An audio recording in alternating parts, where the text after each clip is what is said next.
CNG વપરાશકર્તાઓ માટે ખૂબ જ માઠા સમાચાર. હવે માહિતી મળી છે કે સીએનજીમાં 20% બાયોગેસ સરકાર કે કંપનીઓ મિલાઈને આપશે, તો એ ખૂબ જ હાનિકારક હશે.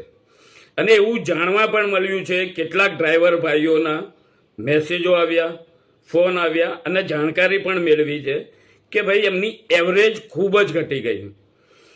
જો આવું જ હોય તો ખરેખર સીએનજી વપરાશકર્તાઓ જેટલા પણ છે તેઓના સાધન બગડશે, એવરેજ ઓછી આવશે. તેના માટે જવાબદાર કોણ? હવે એ નથી સમજાતું કે હવે આ સરકારમાં ભેળસેળ વગરની કોઈ વસ્તુ મળતી હોય ને તો એ બાબત અને આ સીએનજીમાં 20% જે બાયોગેસ નાખ્યો છે તે કેટલો સેફ છે અને કેટલો હાનિકારક છે, જો કોઈની પાસે માહિતી હોય તો એક કમેન્ટમાં જરૂર જણાવે.